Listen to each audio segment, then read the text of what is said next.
about the Messi thing? Anything else on the Messi front, Chris, before we move on? No, I'm done. I'm I'm falling out. I told you, I never want to bring this guy's name up again. I don't know, man. This Messi thing is just a freaking mess. What a disaster. I don't want to hear this name ever again until it's official. But they got me back. No question about it. I am ready to get hurt again. Chris, the Herons are back. Welcome, everybody, to episode number 89 of the Battle Herons podcast. I am your host, Daniel Granada, and alongside me, as always, Mr. KBD. How are you doing, sir? Bro, even when it's bad, it's good. Even when it's bad, it's good. Like I can't even find another way to describe it, guys. Like, let's go. We are officially the bad guys, right? Say hello to the bad guys. Everybody's gonna be hating on us. Everybody's gonna be talking about that handball that supposedly Jordi Alba got. Yeah, when his hand was close to his body and all that other stuff. And we're gonna get into all that, but man, I can't believe it. So it was, like I said, don't even know. Even being bad, we're good. Yeah, man, that was so fun. It was. Let's be real. Cincinnati was the better team for the majority of that game. Yeah, they were the better team for the majority of that game, and I really thought that the 95th minute. You want to know what I was doing in the 95th minute, guys? I went on and I updated the thumbnail on YouTube, and I put Messi suffers first loss with Inter Miami. 2 minutes later, they score. Luckily, I didn't upload it, but I had put it on there. All I had to do was hit save because I thought that's it. It's over. Like, this team has showed no life, and man, like I gotta stop doubting the Messi magic because this was a different Messi, right? Usually, it's the brilliant moments where he scores. Yeah. Today, he was on the other end of the goals. I remember I was like, damn, 7 games in, he still only has 1 assist. Like, Messi is great, obviously, offensively scoring, but like, people don't realize he gives a lot of service, right? A lot of assists. Mm-hmm. Today, he showed it. 2 assists, and then we're gonna get into Ben Krem coming in and all that other stuff. But yeah, man, let me just calm down a little bit and just jump in on the chat, see what they're saying, because got to compose myself for a second.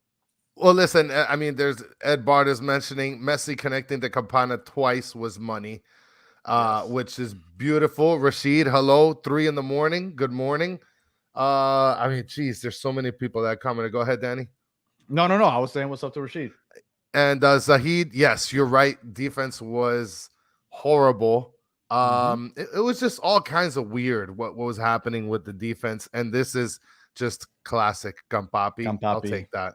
Let me tell you something. I was watching the game with my daughter and my wife, and my wife all on the Campapi train. So she was happy. Like a lot of other ladies are happy to see Campapi get on the. Listen, his hair looks more beautiful and beautiful after every goal. Fagundo looked amazing, B-Rad. Listen, let me tell you something. Farias definitely impressed, yes. I hated a little bit on Fagundo before I saw him play, but that kid is a problem. The second he touched the ball, it was like a bullet. He just running down that left flank. I was like, oh, okay. This is if Diego Gomez could live up to what everybody was saying Diego Gomez was gonna be. And I'm not saying he's not, right? It's still early. But if he can live up to what everybody was saying he was going to be, dude, this team is going to be serious in the future. Because Facundo, remember, we were saying, is he going to take Robert Taylor's spot? We don't know yet. But let me tell you something. Today, he looked pretty good. Listen, he was all over the place. He was playing great offensively. He was hustling back on defense. You could tell that he's pretty good with the ball at his feet. And listen, I have nothing bad to say about Fagundo. Nothing. No. Absolutely not. All right. So I've calmed down a little bit. All right. So let's start. When this game was going to start, that I saw the starting 11, I was very confused. Hold on. Before you keep going, I agree with. Aziak or Aslak, Gomez a long way behind Ben Krem for sure. That kid is just like a wild goose on the. He's like a chicken with his head cut off. Yes. And you know what? A lot of people say that they like the motor on him, which I give you. That kid's got a motor on him. He's running back and forth, but he's running people over as he's running all back and forth, right? So it's constant fouls, and it's just I think he'll get better. He'll get better. He'll get adjusted. And it was really interesting how you saw Messi kind of talking to him during the hydration break. And I don't know what he was saying, but a lot of hand movements, like, dude, like either make this run or when I make this run, hit me here. Like he was going, I don't want to say going in on Diego Gomez, but he made it a point to talk to Diego Gomez during the hydration break. So the first half, obviously not what we wanted to see. And back to the formations, we wanted to see a rotation. We thought we would see a rotation, right? I thought we would see basically the same formation, 4-3-3, but you would get maybe Christoph not playing and then Aviles playing. I never thought that I would see John Mota start. No. Why the hell he was starting, I have no idea.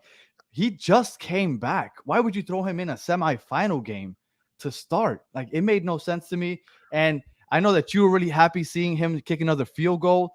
I'm not necessarily happy seeing him kick field goals. We were playing with no 6.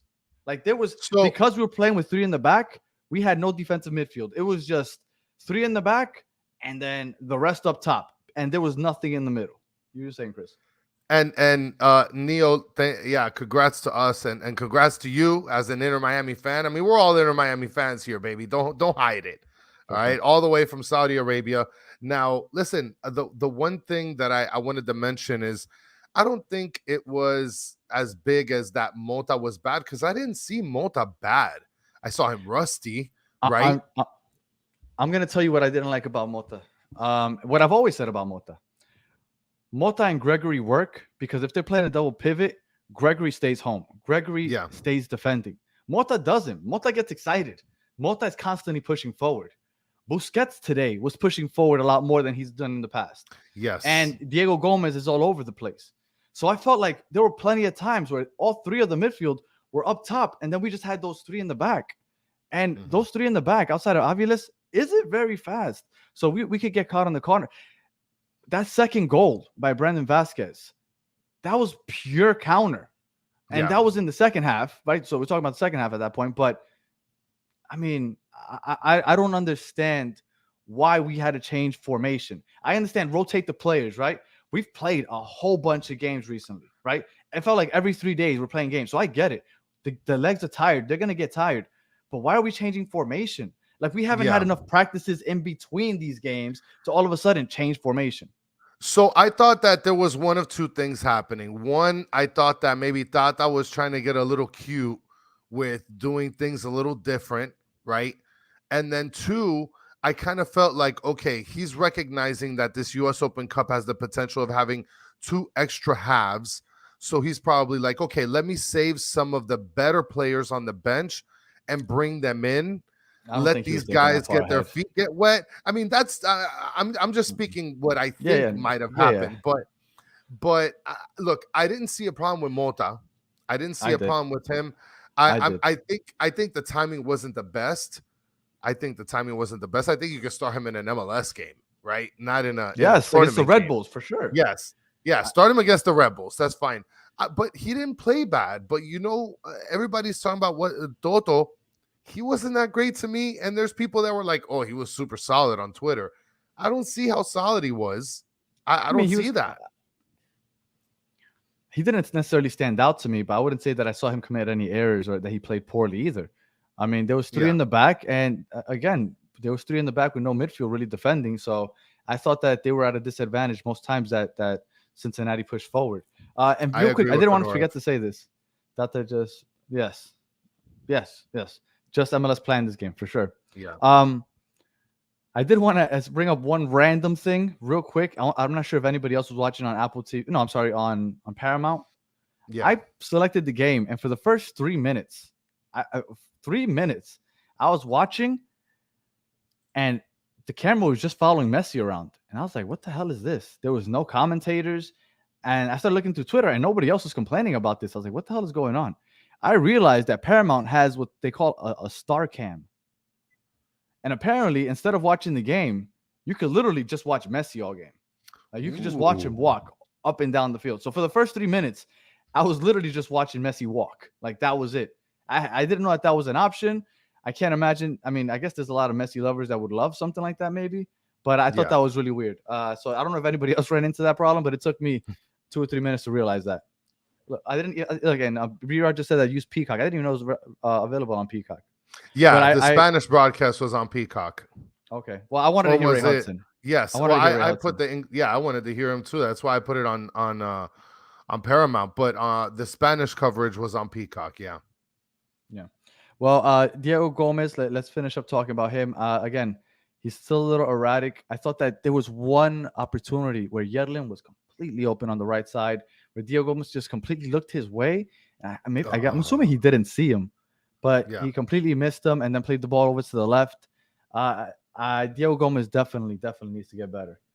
So, well, I'll tell you another thing. And somebody here had mentioned, I can't catch up with it, but somebody mentioned something about Yedlin being subbed, and I didn't think that Yedlin played such a great game.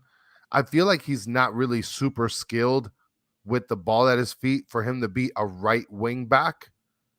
I feel like that's one of the things that, I mean, he's okay. He's not the greatest with the ball at his feet, but I feel like he put himself in a lot of situations where he tried to get out using his feet and his skill, and he wasn't able to. He's quick. He could beat people, but as far as having the ball at his feet, I didn't. I look, you're not going to find many right backs or right wing backs that are necessarily going to take people on. So I'm not going to say that I wouldn't keep playing him or that I would take him out for that reason. I do think that, I mean, fullbacks are probably the ones that run the most during a game. Them are a good box-to-box 8. So, I mean, they're just going to get gassed. And with all the games that they've been playing and the non-rotation that they've been doing, I mean, they had to take him out. This is a great question by Neo. Where's the finals going to be? Isn't it usually here if we played elsewhere? No. This is how it works. It was Vamos, Lucho, Lalo. There was a drawing, right? And so this is the way it works. Right now, Houston is playing against Real Salt Lake.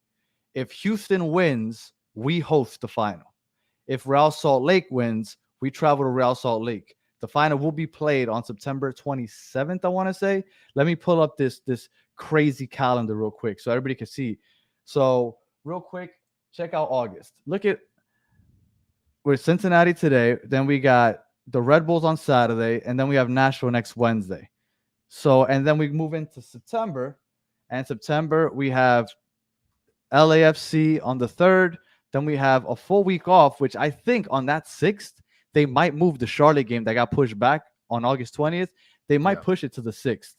So hypothetically, right now, we have no game there. So we have the 3rd, LAFC, no game during the weekdays.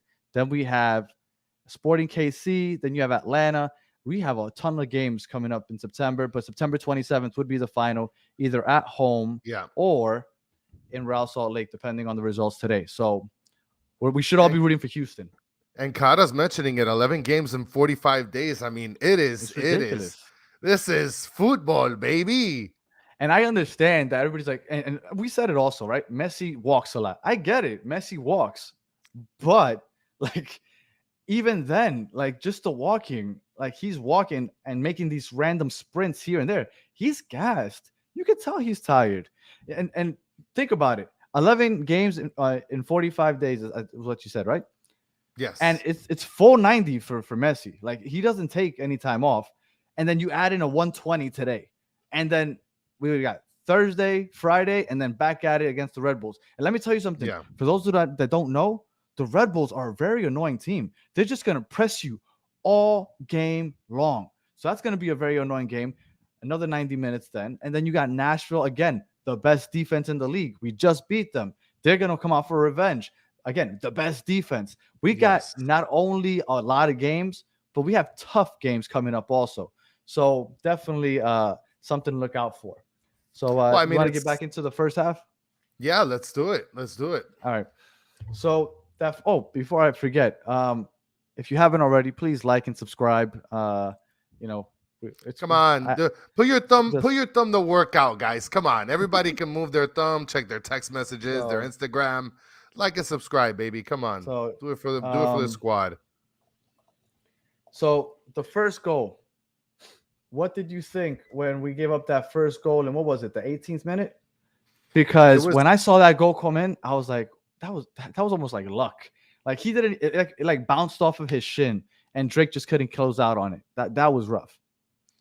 Eh, the thing that I saw, I felt like somebody messed up on defense, because if you notice, after they got it in, you had a couple players looking back, like, come on, you should have covered that space. And I feel like they were either looking at Toto, or they were looking at Diego Kamal Miller? Gomez. Okay. No, not That Kamal Miller. I didn't Kamal notice. Miller. I didn't notice. Kamal Miller, I think he messed up on the second one. But we'll get to that.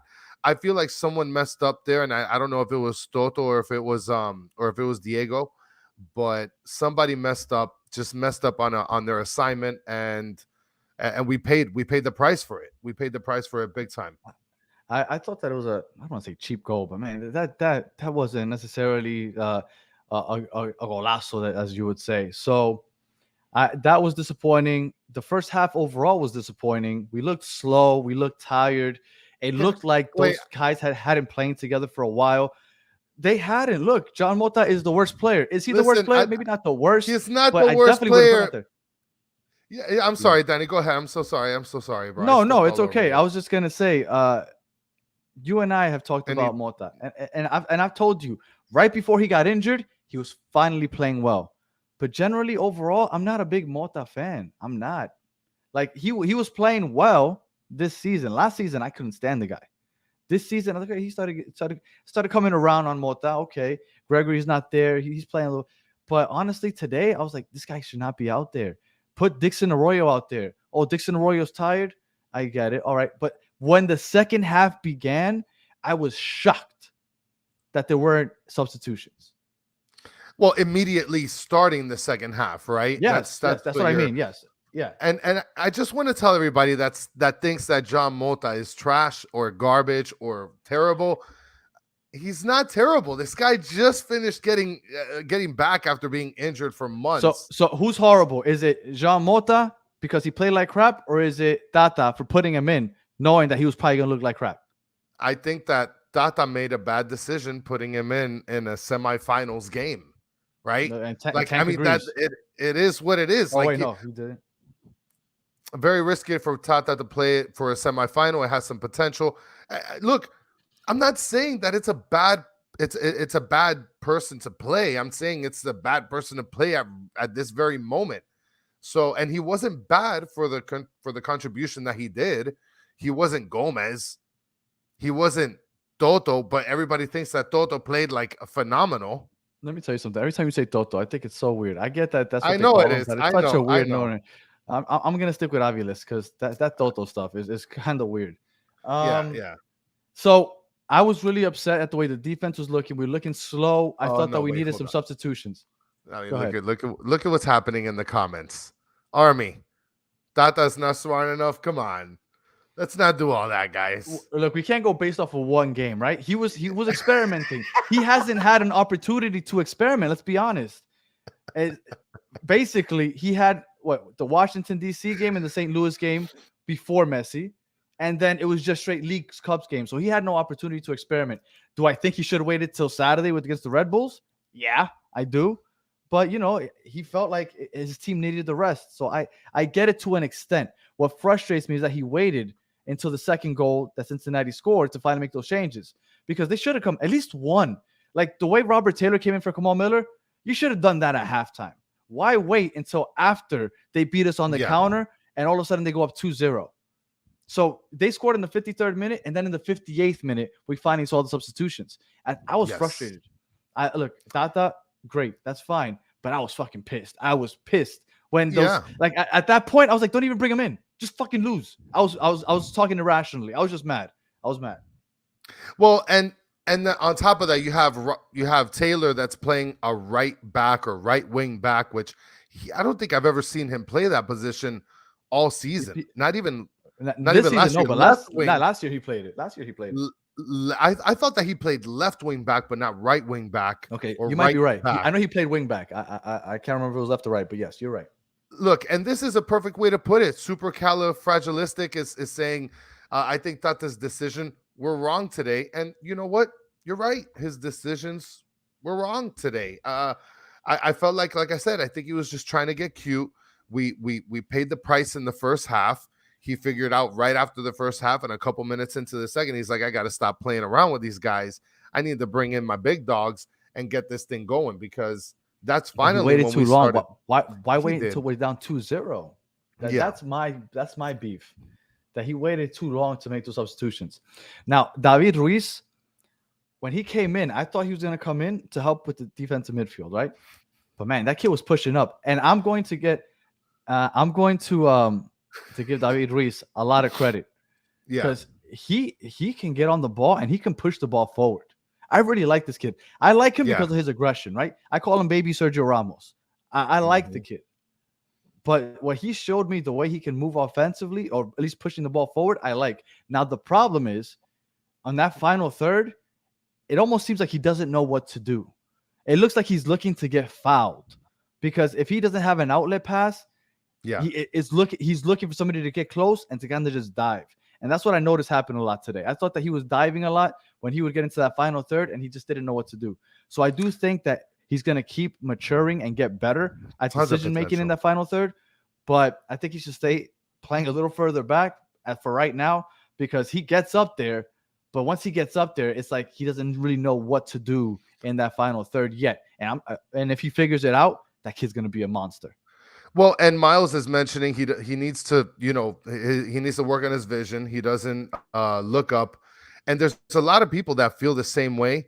And one of the things that I saw, I think there was like an interview that was mentioned about Benjamin Cremaschi, that he was told what was the one thing that he learned from Messi, and that the one thing that he learned from Messi was just to stop, slow down, and see what's happening. David Ruiz. That was David Ruiz that said that. Was it? Yeah. Okay, because I could have sworn it was for Ben Crem, but I mean that's perfect advice for people like David Ruiz and Ben Crem, who are off the chain, just running and gunning and running and gunning. So, for those asking who David Ruiz is a homegrown player from Honduras. He honestly got his opportunity because of all the injuries. Even the coaches have said that if it wasn't for all the injuries this year, not because he doesn't have the potential, but he probably wouldn't have had any place to play.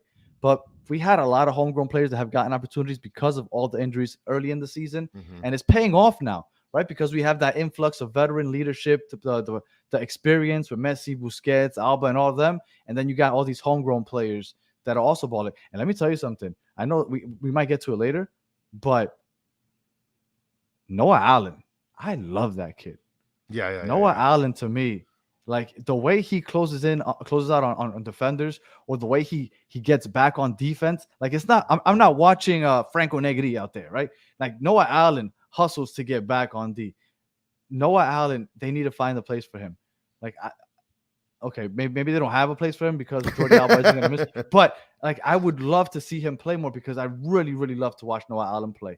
Noah Allen is by far one of my favorite players on this team. Well, the good thing is that all the young guys have had that play because of the simple fact that we've had a lot of injuries. And I mean, Mr. Krabs is mentioning Ben Crem is a star. I want to talk a little bit about the second goal, because in my opinion, the only reason that goal happened, it was a beautiful pass made. It was kind of like a cross where nobody had a chance at getting it on the other side. And whose second goal? It was Cincy's second goal. Okay. Well, that was a counter. Yeah, that was a counter, and the issue was that Miller was so pressed up that he couldn't be able to catch back up on defense, and that's why we got exposed. So it was a little bit his fault because he was just out of position. But at the same time, like, he's pushing up. Thank you, Clara. Yeah, if there's 800 people watching, there should be 800 likes at least, right? Yeah, I mean, at least 800 likes. Like, come on, guys. Come on. Put that thumb to work, baby. Yes, you know what? That's a really good comparison. Mitch Rodriguez. Ruiz reminds me of a baby Weston McKennie. I like saying Sergio Ramos just because Sergio Ramos is so physical and so aggressive. That's why I say it's basically personality. But as far as the way he plays, that's a great comparison. I like that. I think I just saw somebody ask if we're getting Sergio Ramos. No, we're not. I'm not even. I lost the comment. I'm not gonna put it up. We're not getting. Why do we get that question every week? Like every week, because he's still a free agent, I guess. And our defense doesn't look great, I suppose. Yeah, that has to be why. All right, so we were into the second half, and we still looked half dead. And for the beginning of the second half, I want to say the first like 15, 20 minutes, Yeah. it looked like Cincinnati just decided to park the bus. Yeah, that's what it looked like. They just parked the bus and they were just letting us just bring the ball up and they were just daring us to break them down. When they went up 2-0, I said, they're up 2-0 and they're going to park the bus. I think that we can't win. Honestly, I really thought that. And then for some reason, they started changing up. They went mid-block, then they started pressing. And I was like, why are they doing this? It worked in our favor, right? It opened up the game for us again. But I thought it was really weird that they parked the bus early in the second half, right? They were playing that low block. They were basically daring us to try to figure out how to break them down. We couldn't. And then they scored that second goal. They played the low block a little longer. And then they're like, you know what? Let's try to put a third up. Like, that's what it felt like. And and obviously it worked to our favor. Now, in the 68th minute, go ahead. No. Go ahead. I'm sorry. I was going to say in the 68th minute, we had that free kick from Messi. And we were talking on Monday when we previewed the Cincinnati game about how Cincinnati has the highest win rate in the league. Was it the highest? I think it was the second highest win rate in the league for headers. And Justin, our guest that works for Cincy's Soccer Talk, told us it's not because they work the ball in from the wings and try to score on headers. It's because defensively they're constantly heading balls out because they're really tall. They're really big. Yeah. So I thought that we had no chance of scoring on a header. And when Messi let that ball go, I have no idea how it found Campana's head because it almost looked like there was nobody in front of him. Like he just had an open, easy goal. But tell me, what were you thinking when they scored that goal? Because the first thing I thought was Dallas. Dallas is what I thought. I said, we're going to come back and we're going to win this game. Like, that's what I thought initially. Well, I thought the same thing because you could just see sort of that the writing is on the wall. And then I started to see the players from Cincy. You start to see that they're cramping up. They're not running as quickly, as hard. And they're starting to slow the game down a little bit. Messi's just kind of creeping everywhere. And then all of a sudden, he gets that burst of energy. And then here we go, a header by Campana. Then later on, I mean, did you think that was going to be a header by Campana on the second goal? There's no way. No. Look, let's give props to Campana because all we've done is say how he needs to show out, right? Because he's not getting any playing time, but when he does, he just isn't doing anything. And today he got his chance and he showed out, man. I give him all the props in the world. It's awesome that he finally was on the end of those headers and that he scored. I just saw a message that you popped up that said tactical manager decided to transfer or to Miami. Can somebody hit up tactical manager and tell him to join the show? I kind of want to talk to him. If you can get in contact with him and tell him to jump on with us, I would love to talk to this guy. So, because I don't know who he is. People have told me that he's an Orlando fan, but that he's been jumping around, transferring from club to club. So if anybody can get a hold of him, I would love to have him on. So yes, that would be awesome. At him, at us, let him know he's got to get on here. Okay. Yeah. Because we want to talk to him. All right. So that first goal happened. But there we go, Sean. So that first goal happened, and I kind of lost a little bit of hope when all of a sudden it hit 85th, 90th minute, and we just couldn't get anything going. At what point did you? Okay, let me rephrase this. Did you at any point? Oh, thank you for that update, JV. Houston's up 1-0. This is going to be a beautiful night if Houston wins. Because you guys are liars sometimes. You guys lie to us. Yeah, that's right. We need Lucas to confirm. All right. No, it's true. It is 1-0. Yes. Did you at any point lose hope? Because I did. When the 90th minute hit, I lost hope. I thought we were going to lose. I did lose a little bit of hope because I thought that maybe because you could tell that the guys were tired. You could tell Inter Miami and the players were just exhausted. And so I'm probably thinking to myself, well, we just won a Leagues Cup, right? Do we really want to win this other US Open Cup? Like, we're exhausted. We want to, we want to rest. I mean, it's a little bit of like, well, we might as well win it since we can get another cup. Or I think we're good. Let's just let this game go by the wayside. And look, Don, Dan Golfer says I never did. Parallax says never over, Wow. never over. You guys don't got know. faith, brother. Yeah, man. I lost some faith. I'm not gonna lie. I did. Look, Messi, they did. I don't know if it's that they did a great job of kind of just shutting his passing lanes out and just not letting him contribute too much, or he's just tired. Because I think it might be that he's tired. Yeah. So I thought that this was it, and I thought that it was it, but I had made peace with it because we won the Leagues Cup on Saturday, because we already were in the Champions Cup next year. So right, that was the ultimate goal, the Champions Cup, right? We wanted to qualify for that. We're in the final 16 already, right? We already in the final 16, so we are good. But I did lose hope, but not because I said, well, I don't want it, because I do want it. I mean, literally, all you have to do is win two games, and this game was almost over. So you just need one more game. So I did lose hope, but I wanted it. I wanted it. Well, look at what JV says. He says 4 years of pain will do that to you, which I agree with. Oh my goodness. Lucho Lalo 2-0. Are you lying to me? No, you are not lying. It is 2-0. This game is going to be in Miami. No, Bobby. don't say it. Don't say it. Don't say it yet. Don't say it. No, don't jinx it. Don't jinx it. Okay. I'm not Fingers crossed. Now, just real quick, for those of you that don't know, there has been rumors that if we host the U.S. Open Cup, that the game might be moved to Hard Rock Stadium. Because it's not MLS. Because it's not MLS. So let's see how this goes, because that would be quite the event if we get to go to Hard Rock and have that stadium full for a second trophy a month from now. So, all right, go ahead, Chris. I'm sorry to cut you off. I just want to make sure I brought up the fact that we might be playing a home game at Hard Rock. Well, and before we get to this question, Maria Vidal, I want to mention something. The only reason that I thought that they might pull out the win on some like last minute heroics is because we all know. I mean, look, maybe we're counting the chickens before they hatch here, but we know, or at least we feel as a fan base, that if we beat Cincinnati, whoever we play next, it's gonna feel like a walk in the park, right?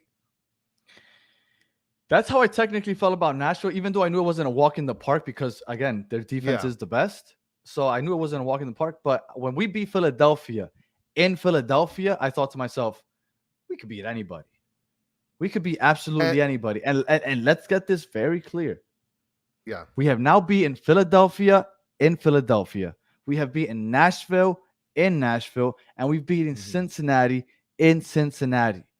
Those are three of the top teams in the league on the road. Don't tell me that Miami can't beat absolutely anybody at this moment. Yeah. In the MLS, the only other test that we have is LAFC. Yes. Outside of that, I will never predict that Miami is going to lose. LAFC is the only team that we haven't beaten yet that we need to kind of prove ourselves against.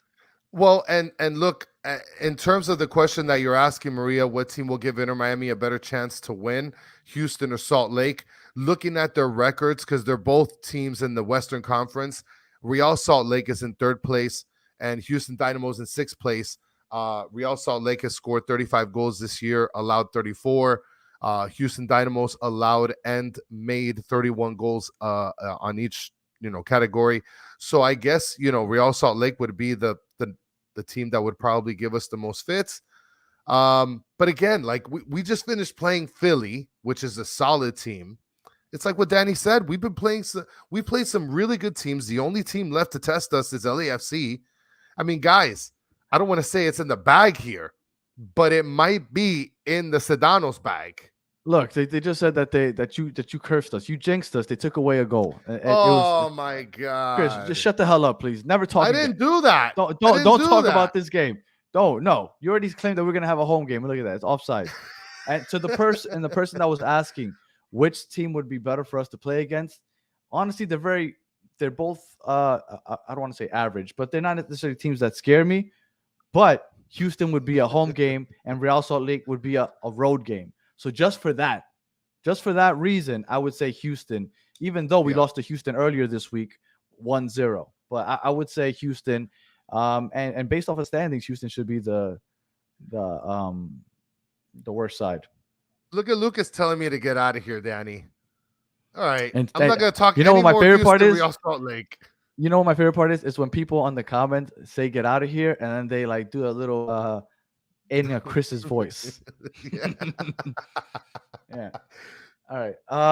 So something else that before we get into extra time.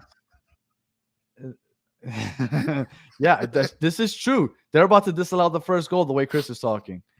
I think that we lucked out that they took out Brandon Vasquez and Lucho Acosta late in the game. Now, I don't remember if they did it for defensive substitutions. Mm-hmm. I will tell you that we are very, very lucky that this kid, what was his name? Santos, that he came in for Brandon Vasquez, because there were two crosses that if he extends his legs or just it. Yes, twice could have easily converted. Yes, but they had already taken Brandon Vasquez out of the game, and Santos just like, maybe if he would have gone head first, he might have hit it with his dreads, but with his leg, he just couldn't get there. And look, thank you, Santos, because I honestly believe that if it's not for him, we lose this game.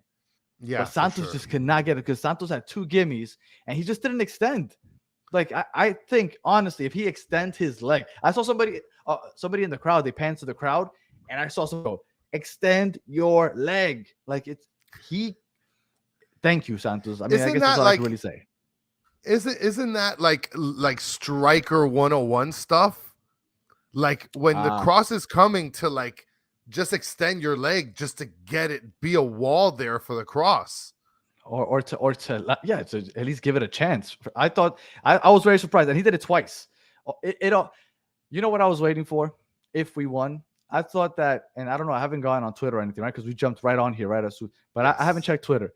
I'm wondering if people are saying that it should have been a penalty with Jordi Alba, which it shouldn't have been, right? Because he had his arm tucked into his midsection, so it shouldn't have been. But I was wondering if people are going to say that, and two, if they're going to say that the fix is in with Santos, because man, those balls should have been goals.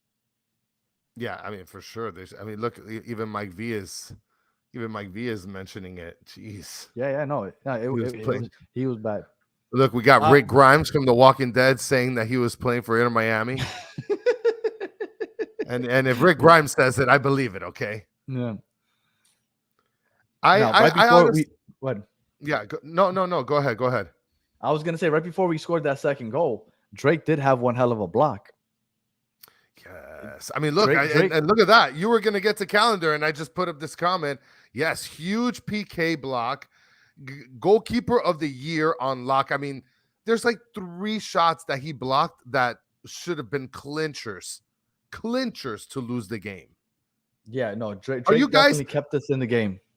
I have a question for those of you that are in the chat that are new to Inter Miami.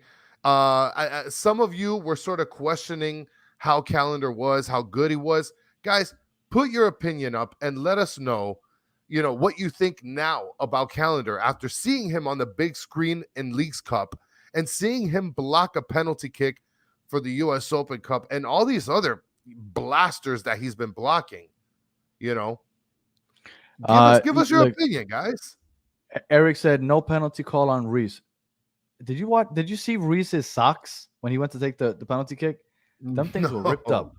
He was taking cleats to the back of the calf plenty of this game.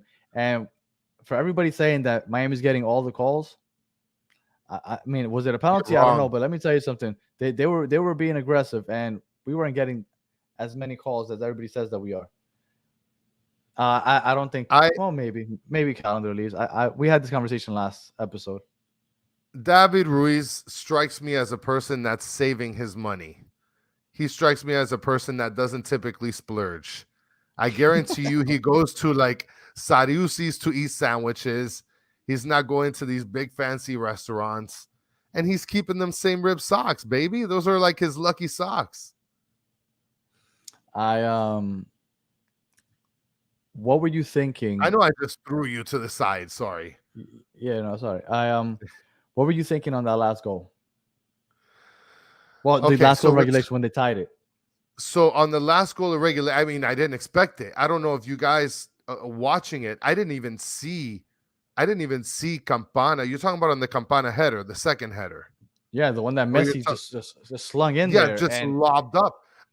I didn't see it. Honestly, the moment it left Messi's foot, I thought, oh, this is his last strike to the goal. I thought he was trying to get it like a far post to be able to try to strike it into the goal. It wasn't until like last Messi. It wasn't until the camera.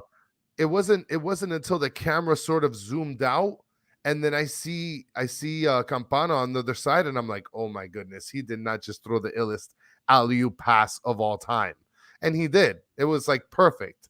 Like, how can it not be any more perfect? It's Messi. Somebody asked why has Sutherland not made the bench. I mean, who are you gonna take off? I mean, this team. I mean, I know a lot of people don't know the whole squad because they're used to the starting 11 more or less. But this team is pretty solid from top to bottom.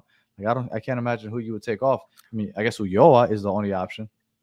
This is what I love to see here. Abdoulaye Timbo. Calendar is slowly becoming my favorite goalkeeper. He has saved the team a lot lately. I don't know if you're a new fan, but if you are, it's crazy that he is growing to be your favorite goalkeeper because he wouldn't have this limelight without Messi. So that leads to the whole discussion that we had last podcast. Right. This was the discussion I had on Monday. And I remember I had somebody on the comments tell me that I was crazy, but everybody's watching these games. Scouts from across the world are watching these games because it's available to them on Apple TV, on Peacock and Paramount. Like they can watch Drake whenever they want. EPL, not as easy to watch. So I get the quality is better. I understand that. I'm not saying it's not. But as far as exposure, Drake, he's going to get sponsorships now. Like he's going to get money from outside of Inter Miami on top of all the exposure and the opportunities he's going to get with Miami. And also everybody's like, oh, but he needs to leave to make the U.S. men's national team. I don't think so.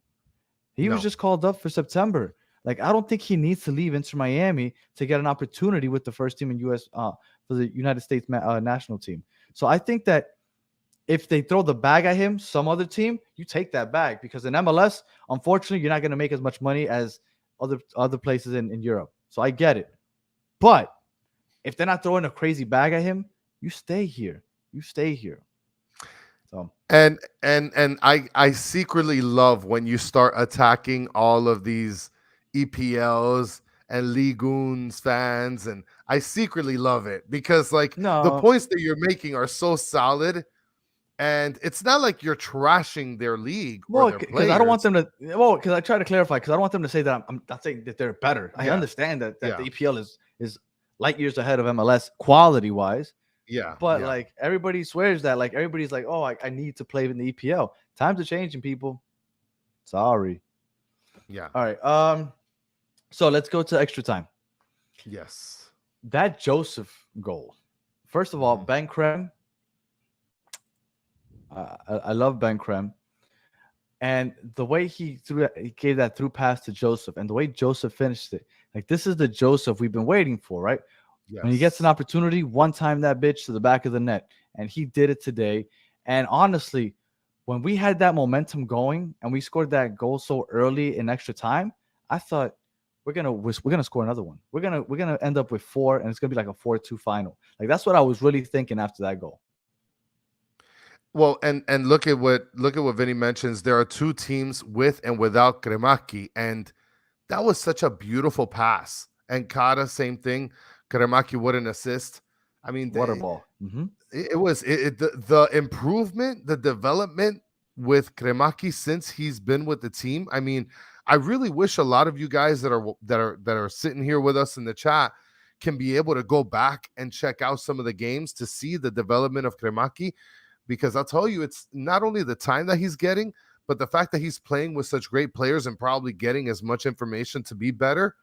I mean, he's starting to really, really, really put something together as far as being a complete soccer player. I agree, and I think everybody's saying that they don't want to see Diego Gomez anymore. I get it, and I feel really bad for Diego Gomez, because what happened to Diego Gomez is he came in with high expectations, and he hasn't met them. But on top of that, we got to see Ben Creme right before he debuted, and that's what makes him look even worse, because we know how good this team looks when Ben Creme is playing. We need Diego Gomez. I'm sorry. Like, I know you got paid the big contract for coming over here. I know that Tata likes you. You're personally chosen, but Diego Gomez, I don't think he has much of a spot in the starting 11, at least. Like, I understood today a little bit, because I get that he was trying to keep everybody fresh, right? Rotate your team, whatever. Yeah. But man, I don't know, man. I need to keep seeing Ben Creme get more minutes than Diego Gomez. Oh, for sure. I mean, I think I could speak for a lot of the fans by saying that Ben Creme needs to get more time. He needs to start, and he needs to stay getting more time, not coming off the bench. And yeah, Farias is he's a beast. Yeah, we talked about Farias at the beginning of the episode, but we could touch on him again. The second he came in, the first time that the ball touched his feet, you could just tell. You could just tell the way he played the ball into the middle of the pitch and kind of just pushed it forward. I was like, okay, that stood out. Let's see if he keeps this up. And man, you could tell he's a baller. Even the PK that he took, it was just so precise. It was just quickly winning me over. So Robert Taylor, I love you. I still want Robert Taylor to get playing time. But like I told you, and I told you, Chris, and you said you don't want to hear it because Farias doesn't have he doesn't have a FIFA card. He doesn't have a FIFA card. So if he doesn't have a FIFA card, I don't want him to start over Robert Taylor. But after today, I think there's a chance that we're gonna see Farias starting sooner than later over Robert Taylor out on that left wing side. I mean, look at Mike V. He's saying if we're talking about Gomez, how everybody is just destroying Gomez in the comments. Gomez equals Pizarro. I don't know. He is kind of a crazy person. But Gomez does get back on defense at least. Shout out from Switzerland. Oh, yeah. I'm sorry. I moved that. Yeah. Oh, shout out to Switzerland. It must be morning time over there right now, right? Yes. We're close to it. What was the comment that you were trying to bring up? I'm sorry. Oh, I lost it. It's all good. So, all right. So, they scored that goal in extra time. And like I said, I thought they were about to take a 4-2 lead. I thought, like, okay, the momentum is completely on our side. And Messi hasn't scored. And Messi has to score because he scores every game. So I was just waiting for it. But then it kind of felt like we just decided, like, all right, let's park the bus, kind of like Cincy did in the beginning of the second half. And let's just kind of hold out for this victory. Yeah. And I mean, no urgency, right? There doesn't have to be urgency when they had the ball. But I felt like they kind of just accepted all the pressure that Cincy was bringing. And, man, it felt like it was almost inevitable at some point when Cincy was just in that final third consistently. And it's not like they weren't finding spaces to run into or anything like that. They were finding opportunities. I thought that we could hold on, but I wasn't necessarily shocked when they scored. I wasn't shocked either because I felt like I said, I mean, the team was just, you could tell that they were gassed. And nobody was just playing. At some point, I felt like, okay, it was time to park the bus. But for some reason, they kept on still trying to kind of push it up a little bit, but then bring it back. But then all of a sudden, someone would make a terrible pass within pressure and then lose it. And they're not just losing it like in the half of the field. They're losing it like right there, right outside the box. And that's going to bring nothing but problems when you're talking about being up by 1 and a team that's hungry for a point. You kidding me? That was a beautiful goal. What was his name? Kubo? Was it Kubo? Yeah, Kid yes. from And he's Japan? fast. He is fast. He's got a Yeah. motor on him. And that was a nice kick. Drake got a hand on it, but just couldn't deflect it out. Yeah. I thought that was a beautiful kick, and like I said, they were inviting the pressure, and they scored. But I just wasn't sure what the PKs were going to look like. Obviously, they're very unpredictable, and I know everybody's. And okay, let me preface this by saying I'm not taking credit away from Drake, but that last kick that he saved, I thought it was more of a poor kick taken than anything, because I mean, I guess Drake guessed the right way, but like the guy didn't angle it to the corner. Like he didn't try to do it right down the middle. Like it was really weird. Kind of kick. Bryce I Duke didn't did. think. Yeah, no, Bryce Duke is the worst ever. That was the worst penalty kick ever. But it wasn't good. But look, Drake had to guess the right way, and he had to block it. What did you think about the PKs overall? Well, and before I mention that, Rashid is mentioning who's the player with the number 11. That I believe that was Facundo Farias. Facundo Farias. Uh-huh. And Daniel Nagash is asking, can you hear our view on Farias? We've been talking Farias big time so far. This was his debut. First game he's played with us. Obviously skilled. He has pace. He was looking for other players. I mean, we only got to see him for 30 minutes or so, but in those 30 minutes, he showed that he belongs, and he is going to get plenty of playing time, and I think he's going to become eventually the starter over Robert Taylor. So that was what I thought took away from Facundo Farias. So talking about the penalties, I mean, I thought that nobody was going to miss at some point, but the last guy, when he came up to kick, I could tell that he was either going to blow it, that he was just going to field goal kick it, or he was going to Bryce Duke it up. And, I've noticed that now Calendar does this thing where he's like, he shows one hand on the outside and then he kind of jumps to the other side. So I thought that he was going to be able to get the block, but that guy, he just had a weird kick. It was a weak kick. When you're talking about moving on to in the U.S. Open Cup, and you're going to come with that kind of garbage, I don't know. That David Ruiz kick got me nervous. That PK.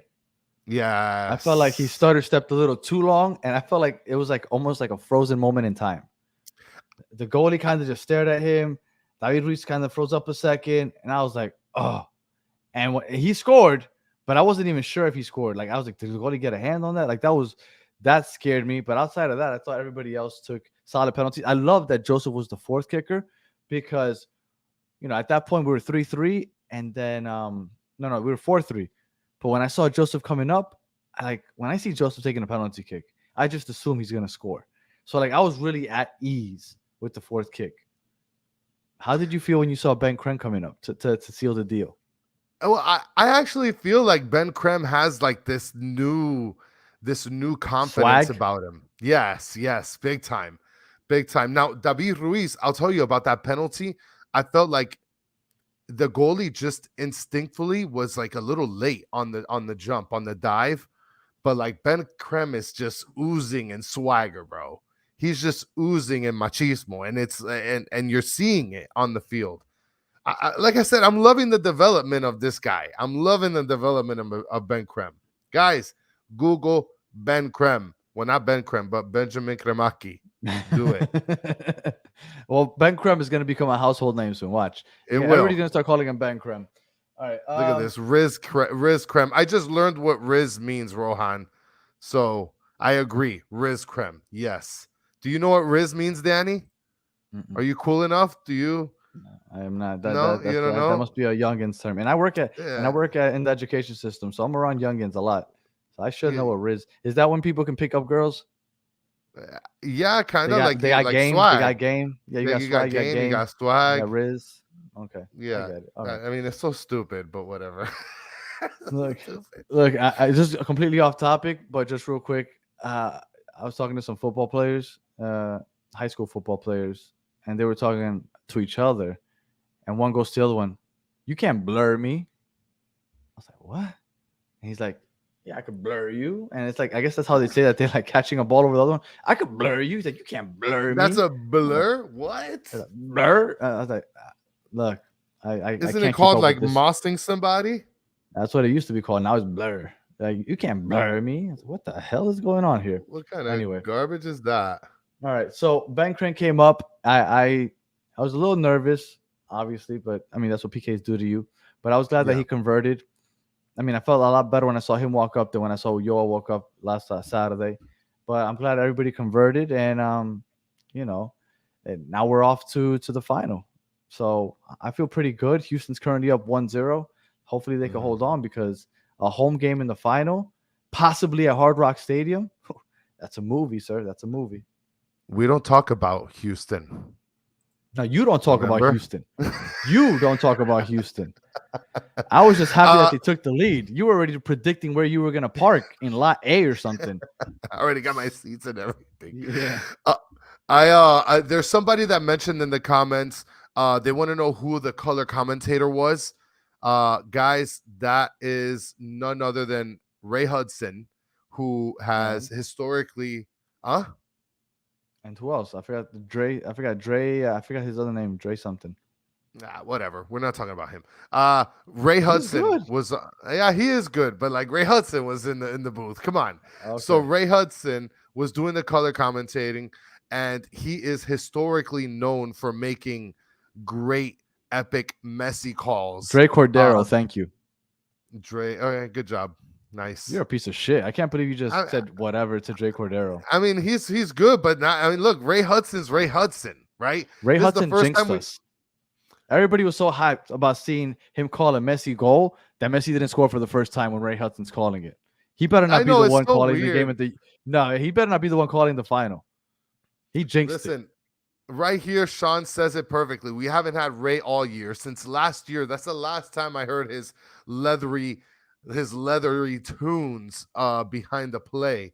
So, yeah, guys, he finally gets the call and Messi doesn't score. I don't know. Sean, this right here is on point. Dre's no Ray. That's facts. No, but look, that I don't know. I like Dre Cordero. Put some respect, bro. On who? Put some respect on good old Ray Hudson. Come on. I like Ray, but I mean, everybody was hyped to hear him call a Messi goal, and Messi did nothing. Look, let me rephrase that. He didn't do anything. It's just he didn't score. You're about to get destroyed in the comments. I know. He didn't score, right? And he scored every game before then. Like, that's what everybody wants to hear, the magisterial and whatnot. So, all right. Yeah, so I guess we're wrapping it up. Going forward, we've been trying to get a guest for the Red Bulls for tomorrow night. We haven't been able to find anybody. So if we don't, we might not preview the game because, but if we do, we'll be back tomorrow. Talking about, just in case we don't come back tomorrow to preview the game, what do you think? I don't think he's going to play around with this 3-5-2 crap again. So what do you think the starting 11 is going to look like on Saturday against the Red Bulls? Do you think Messi plays? I think that experiment is done. I think that Messi plays. I don't see why not. I mean, I think that I think it'd be good to start the game with him. I don't think that it'd be good to bring him off the bench because, I mean, you want to start right. You don't want to try to end right. Caleb, I am putting respect on his name. That's why I prefaced that. I said, okay, let me fix that. He didn't score, right? So he didn't score. Everybody was waiting for Ray Hudson to call a goal from Messi, right? He called it for Campana. It's not the same, right? It doesn't have the same tone when he calls the person's name when they score. Yes, 2 assists, definitely. I'm sorry, Chris. You were saying? No, I mean, I don't think it'd be a good idea to bring him off the bench. I do think it'd be a good idea to start him and then bench him later on. I mean, with Facundo Farias now, like I'm kind of like crushing on him right now. So like I'm okay with him coming in for him. I mean, I told you, bro. I know. Oh my God, guys, when you do this, sometimes you just speak and then you're like, okay, let me fix that. Did you not hear the part where I fixed it? I didn't say he didn't do anything. I said he didn't score. I understand he had 2 assists. He didn't score. He's allowed to not score. I don't expect him to score every game. Okay, yes, he did a lot. He played well. He got 2 assists. I get it. Jesus. They're coming out for blood, bro. I told you. It's when we do this, we just speak, and sometimes we missay things, like we misword things, and we go back and we rephrase them. Shit. Man. Oh man. Guys, he didn't mean that he did absolutely nothing, that he was a garbage player. He didn't score. He didn't score. Jesus. He was looking forward. Wait till everybody wakes up. The people in Europe that watch this show, they're the ones that come at me on the YouTube comments. They're like, "Oh, wake up, how dumbass. dare you? You don't know anything." Messi. It's like, Jesus Christ, man. You know nothing. Guys. All right. So, thank you, Tank. That's what I wanted to bring up to Chris. Cancel Danny. Whatever, man. Tank. I just lost the comment, but Tank asked the question. He said that he wants to see Campana start on Saturday. Do you think Campana now starts on Saturday? I think so. I mean, he just got 2 goals working with Messi, right? I mean, the headers are working now. The crosses are working, right? We're finding some sort of sauce in that. I think it gives a very good dynamic to the team, especially considering that Joseph wasn't really panning out a couple games. I think that this is a fresh change that the team needs, to be perfectly honest. And especially starting the MLS season against the Red Bulls, I think that this would be the perfect time to have him start. I also did like that he experimented playing Campana and Joseph together for a bit. That was kind of weird, though, right? No? You're about to get canceled, Danny. No, I know. Everybody wants to cancel me because I said Messi did nothing. I misspoke. I said he didn't score. He didn't score. I misspoke. I apologize. Jesus Christ. I thought it was nice because we've been waiting to see both of them up top, right? We didn't necessarily see any magic between the two, but I thought it was cool to kind of see that. I would like to see Campana start on Saturday, right? We're back to the regular season finally on Saturday. We got 12 games left. And how are you feeling about the regular season? Now, the thing I was saying that we were going to make the playoffs since June, right? I'm gonna retweet that tweet where I said it back in like the beginning of June. Yeah. And I was saying we are going to make the playoffs. But when I looked at the 12 games, I didn't realize how condensed the schedule is going to be. What is that? Oh, you gave me a card? Jesus. Yellow card. So I didn't realize that we're going to be playing games like every 3 days. Now, it's good that we do have this depth, right? We're like, oh, who should start, this person or that person? Robert Taylor or Facundo Farias? Should we start Aviles or Christoph or Kamal Miller? What about Noah Allen? When does he get some playing time? David Ruiz, should he be playing, or Arroyo? All of these things are great for what we have coming up because we do have 12 games left in the regular season, but they're like really condensed on top of having an international break at some point. So I think that the depth is going to help us. I think we still do have a great chance of making the playoffs. But I do think the fact that we're going to be rotating the starting 11 and the rosters and international break, Messi might miss a game or two, that might make things a little more difficult. I am in no way coming off my we'll make the playoffs prediction. I'm going to die on that hill until it doesn't happen because we've played 8 games with Messi, and yes, we've technically tied, right? So if it would have been the MLS regular season, it would have been 1 point instead of 3. Yeah. But we've won a lot of those games, and the games that we've tied have been against top-tier competition, right? Nashville, Cincinnati. Remember, and I've brought this up a bunch of times, 7 out of the 12 games that are left are 10th, 11th, 12th, 13th, and 14th in the East. They're not good teams. We can beat those teams. So I think that we have still a good chance to so everybody's still canceling me in the comments. Hold on. Let me answer your question. Just read the last 40 comments, please, while I answer your question. All right, go ahead while I read these. So I think in terms of what we need for success in the MLS season is or what I project to see. I mean, look, we went on a tear in the Leagues Cup. We haven't lost a game, right? We haven't lost a game. And and in the US Open Cup, I mean, it would have been a tie, but at least that's 1 point. And and the best thing is that we're talking about just starting to gel together as a team with a bunch of new players. And the more that we start playing together, the more that the same guys start playing together is when you're going to see this really, really start to move in a way more smoother direction. So I think the sky's the limit. I think that we're going to be able to make a playoff spot. I think the right people are going to lose. I think last Saturday or last Sunday, some of the right people lost.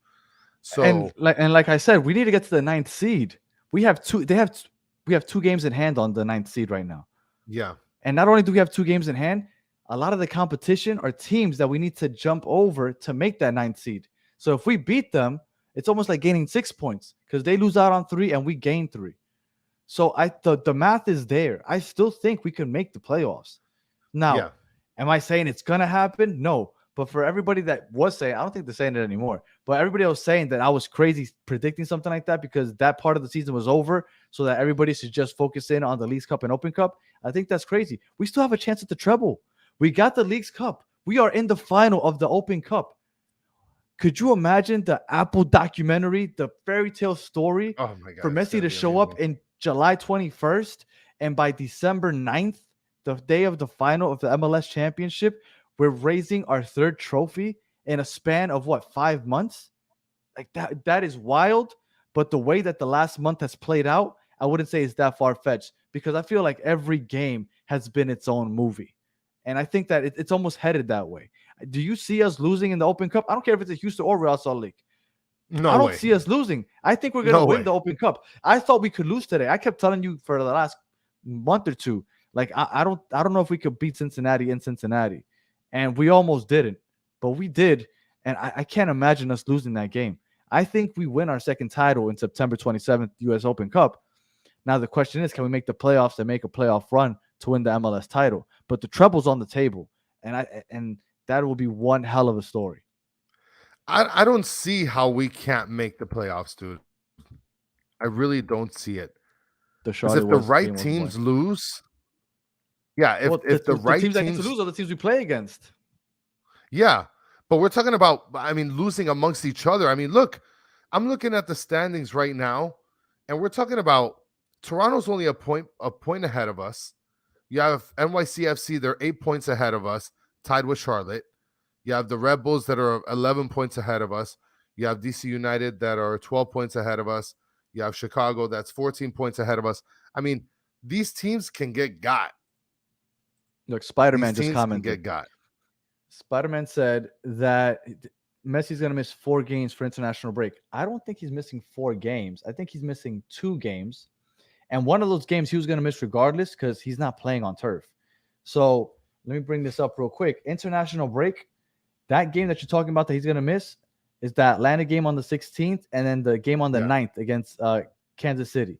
So those 2 games he's going to miss for international break. Yeah. But as far as international break goes, that's it. In October, there's another international break, but we have no game scheduled for that week. Now, I guess maybe you're saying maybe he misses the Cincinnati game on the 7th, right before he leaves the international break. Maybe. So maybe he misses 3 games. But I wouldn't say I'm too worried. And again, he wasn't going to play that Atlanta game regardless. He's not playing on turf. The only chance that he plays on turf is going to be that last game of the season against Charlotte if it's a win and in situation. If he has to play to make the playoffs, I say on October 21st, he plays in Charlotte because that's a must win. Outside of that, I don't see him playing on turf. Well, it's like you said, unless it's like a win and in deal, then possibly, right? But aside from that, I mean, we've seen some of the horrific injuries that have happened on turf.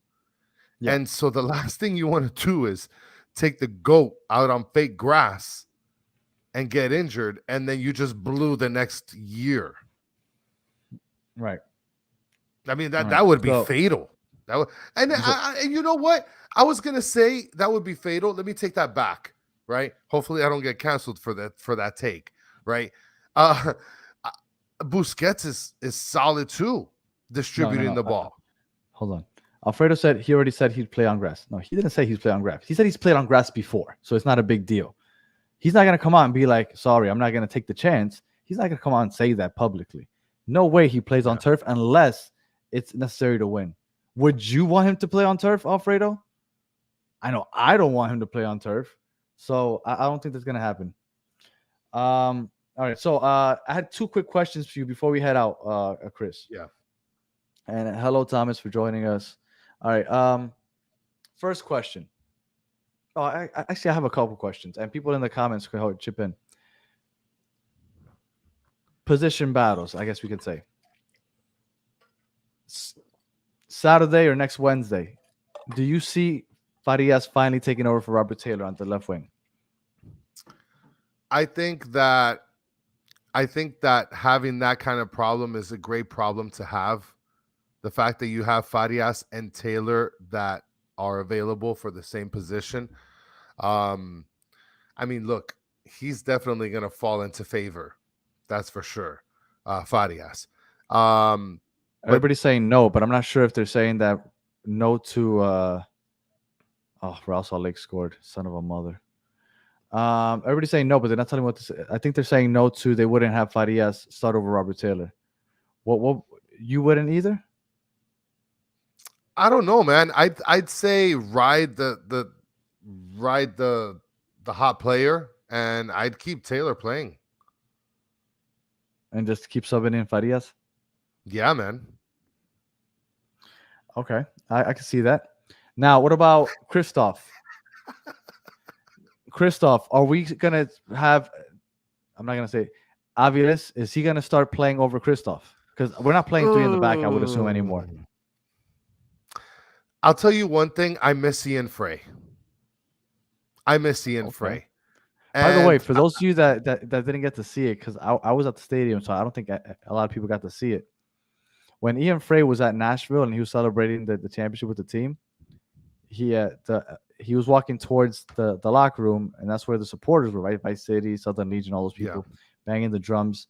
And as they're singing and chanting, he started jumping up and down on one leg with his crutches in the air. Pretty cool moment for Ian Fray. Sorry, just randomly came to my mind. Oh, no, that's super cool. That's super cool. That's very cool. I miss him, and I wasn't really sold on Aviles. I don't know. Fray and Aviles, I guess, would be ideal next season. They're both young. They're a little more quicker. They're tall. They play pretty good defense. They probably distribute pretty good. I mean, look, Miller and Kristoff, they're not bad. They're just slow. I mean, do you really need pace at the center back position? I don't think that it's when you have a high line. Look how we get caught in transition. There was a play where Santos, and again, thank you, Santos, because I think he's the reason we won this game, that he was basically one-on-one arm wrestling with Kristoff, but Kristoff couldn't keep up. Santos outran him, but Santos ran wide. So he had to kind of pass the ball in instead of playing it into the box himself. And that's why he didn't score. But Kristoff had a really hard time keeping up with him. Kristoff isn't that guy that can defend on a counter or when the other team has a counter. And neither is Kamal Miller. They're both slow as molasses. So Mike B is saying that Aviles is not going to pan out, screenshot it. And somebody else mentioned that he's Mr. Glass. I'm with Thomas. And look, and I get why they say the whole Mr. Glass thing, but Ian Fray is a baller. But because of his injury history, I wouldn't count on him being a starter always, if that makes any sense, right? Like, I wouldn't come into the season and say, all right, we have Fray, we have Aviles, and then we have McVay as the backup. Like, I wouldn't feel comfortable that way. I would feel comfortable with we have Kamal Miller, we have Aviles, and then we have Ian Fray as the third. And then he gets his playing time. But if you count on him as being as your consistent starter back there all season long, just going based off of injury history, that I would be uneasy about that. Yes, Kristoff did have a solid performance. Kristoff has been playing well recently.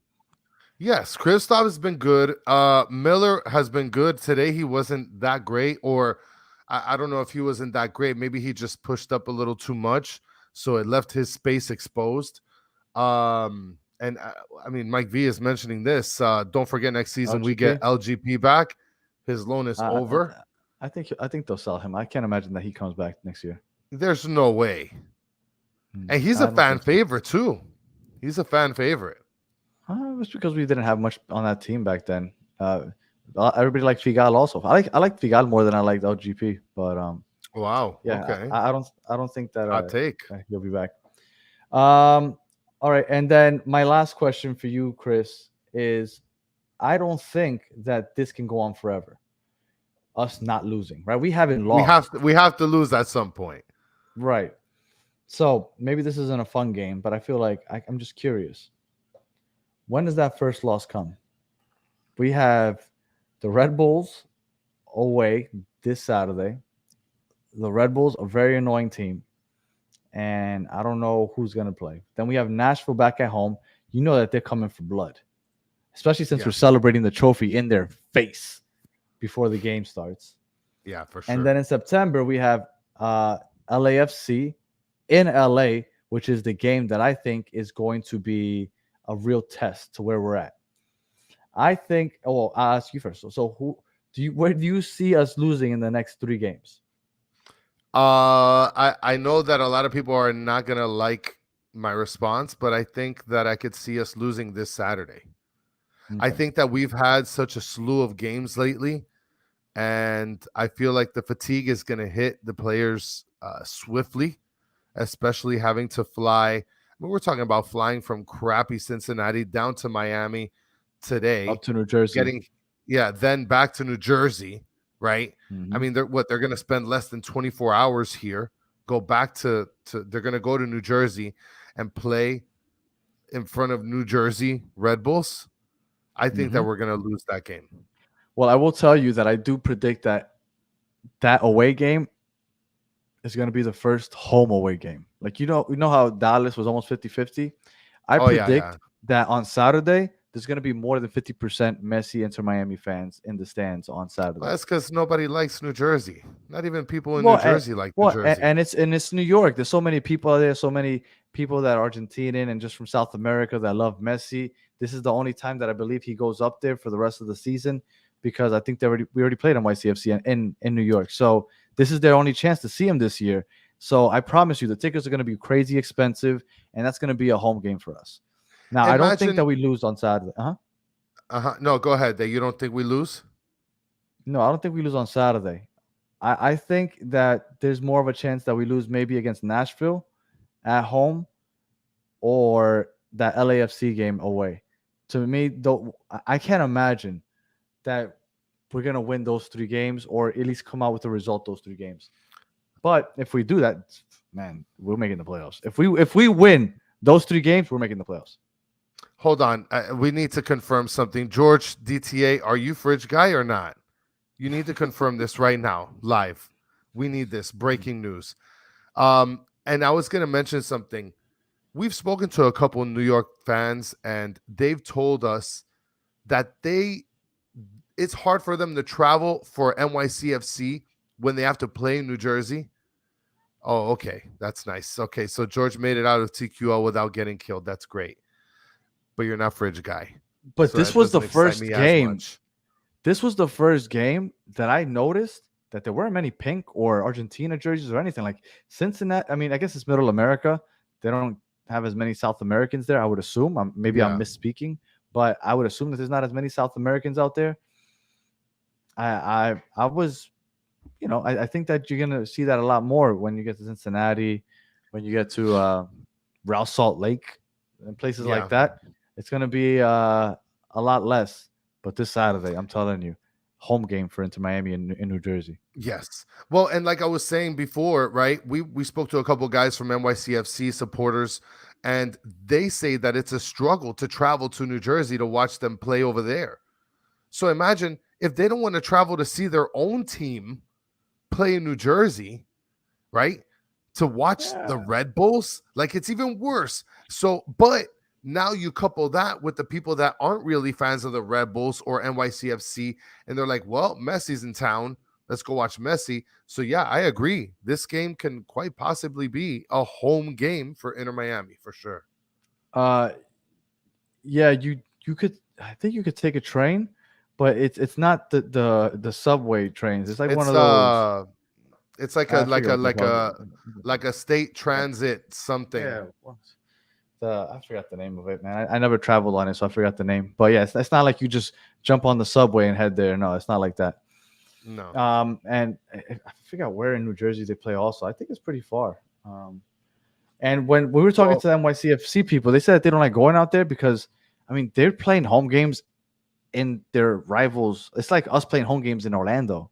Like I wouldn't be happy about that. So they play. I don't think they play in Newark, do they? And Richard Greenberg. No, I don't think they play in Newark, but Newark is close. Richard Greenberg saying that Rebel Stadium's easy to get to. It's on their Path subway line. So there you go.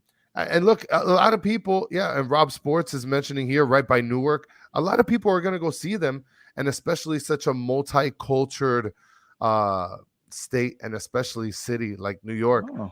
You're going to get a lot of people that are going to go. Yes, it is across the Hudson, my friend. Yes, yeah.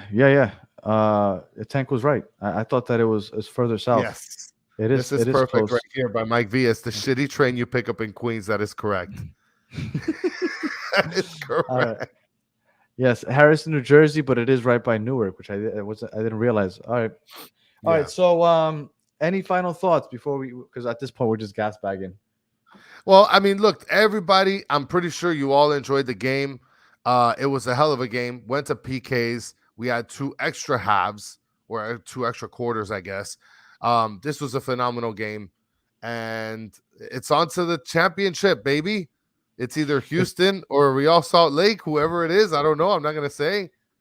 Could you rank the top 3 Messi games so far? It's been 8.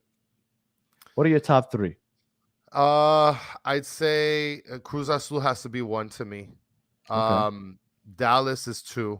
Okay. And then Nashville would be 3. And the only reason that I'm saying Nashville is because of the stakes. That would be my top 3. That Nashville game thank you, wild. Richard Greenberg. Listen, everybody take Richard Greenberg's advice, guys. If you haven't done it, take your thumb, subscribe, and like. All of you guys are battered fam. Come on, let's go. It's time to see Miami without Messi or Busquets. I don't know about both of them, but I do think Busquets might get a break. I do see happening. Yes. Messi not as much, but Busquets I do see getting a break. That's gonna be scary though if that ever happens. It's gonna be scary days. To me, the number 1 is Dallas, man. That Dallas game, down 2 goals. I think it was like the 80th minute, and we were still down 2 goals. And for Messi to hit that free kick, to me, to Dallas is number 1. I mean, single moment, I would say obviously the Cruz Azul because it was like Cruz out of a movie. Yeah. But game overall, man, that Dallas game to me, that's number 1. Nashville number 2, and then that Cruz Azul number 3 for me. But today's up there, man. Today was wild. Today was up there, and he didn't even score. Yeah. It was our worst outing. You know what it is? That this is the worst outing that Inter Miami has had since getting Messi. Mm-hmm. If this is the worst outing that we've had, I'll take a worse outing in every game for the rest of the season. And a Tank, definitely, you're right. Alba could get a breather because we have Noah Allen. And Busquets could also get a breather. Busquets, I think that we have the luxury of we start some of the young kids, and if we feel we need Busquets and Alba to come in, put them in the 60th minute or whatnot. But if the kids are handling their business, just let them ride out, and you can let Alba rest. You can let Busquets rest. You can let Joseph rest and let Campana run out to 90 minutes. So I was disappointed that Messi didn't score just because I like to hear Ray Hudson call his goals. But Messi had a great game, so he had an incredible game, quote unquote, by Danny. No yellow cards, no red cards. 2 assists, great game. All right. Any final thoughts, Chris, before we head out of here? That's it, guys. No, it was outstanding. And for those of you that are still with us, thank you so much. Like and subscribe, and listen. We're off to the championship for the U.S. Open Cup. Stay tuned for tomorrow when we get on, whether we have somebody for the New Jersey Red Bulls or not. Well, I don't know if we're gonna get on if we don't have anybody to preview the Red Bulls. I mean, what are we gonna say about the Red Bulls? Yeah. They're boring as fuck. They're pesky. They press high all game long. They must take cocaine before those games because I don't know how they have energy to press so long. But we'll see. Somebody's saying 2-1. What do you guys? I have to go watch this game. Everybody's saying 2-1. Hold on, no, now. I'm updating it right now on Google, and it is 1-1 so far on Google. Nothing has changed, but there's goddamn you, Rohan. All right, Yeah. well, whatever. Let's keep our fingers crossed. We want a home game September 27th. If not, we have to go to Raw Salt Lake. But regardless, I think we would lift that trophy. Oh, okay. Yes, thank you for this. Now, do I want the U.S. Open Cup? I still think the U.S. Open Cup sucks. Wow. I think it sucks. I still think that it's a horrible trophy. I think it's a stupid tournament, and I hope they stop doing it. Leagues Cup is enough. I've said it always, but because we are playing in it, yes, I want to win. I want to beat the Red Bulls, and I'll celebrate if we beat the Red Bulls on Saturday. So yes, I will celebrate, but yeah, no, I still don't think the U.S. Open Cup is worth crap. I think it's a horrible tournament. I give Thomas a lot of credit because that shows that he's a day oneer here. He knows how Danny feels about this Open Cup, and he's calling you out on your shit. No, look, I now, and I'll stand on that. I think that the U.S. Open Cup sucks. We're playing against not even USL teams. Like, that's nothing to be proud of. Like, nobody even takes it seriously. Let me give you guys a heads up. No, it's not my work take. Let me give you guys a heads up. We might win the U.S. Open Cup this year, but I promise you we're not going to win it next year because Tata doesn't take that tournament seriously.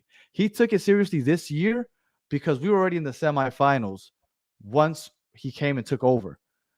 But historically, with Atlanta, he doesn't take it seriously.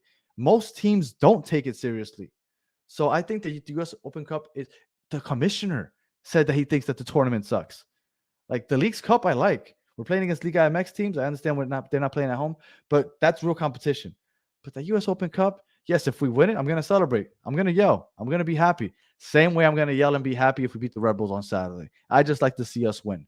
But yeah, I like seeing Miami versus Miami. For what? For what? Why do you want to be? Do you know one player on that team? Like, why do you want to see them? Why do you want to go to FIU? The guy that looks like Jorge Masvidal. Nah. Yes, I understand that without Leagues Cup, we would have needed it. But Leagues Cup is here. So I'm good. Let's get rid of that Open Cup. Ugh. So, yeah, no, I haven't changed my take. It's 9 years old. Yeah. Come on. I don't know. Miami. Clásico, Papa. Well, look, let's hope we win it so we can say we won it. But I promise you, Tata doesn't care about it. And next year, we're not going to win it. So just be ready. Unless our subs go on a crazy run and they start beating everybody, we're not winning it because he doesn't take it seriously. Historically. Listen, Greenberg, it's the Coca Clásico, baby. It's the Coca Clásico. And I cannot wait until Messi plays against Miami FC next year in the U.S. Open Cup. Yeah, at FIU. At FIU. Messi's playing at FIU next year.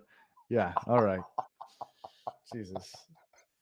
Oh, you guys were a trip, chat. Why people like that. I don't know why people like that. All right. So anyway, all right. Hey, if you are listening on audio and you listened all the way to the end, thank you very much. Please leave a comment, share, give it 5 stars, like all that other stuff on audio. If you're watching on YouTube, thank you for watching all the way to the end. We appreciate you taking the time to be with us after this awesome game. If you were in the comments, as always, you are the best part of the show. And if you're still watching, please like, subscribe, and all that other stuff. And if you're an Inter Miami fan, just understand, from now on, we are the bad guys. And I kind of like it. We are the bad guys, and I kind of like it. So let's embrace it. And if you are looking for any unique apparel, whether it be Inter Miami, Messi, or anything like that, please visit batteredfans.com where you can find it all. And until the next one, which might be tomorrow, it might not. We'll keep you guys updated through Twitter. Until the next one, have a good one. Peace. Yellow card for Danny.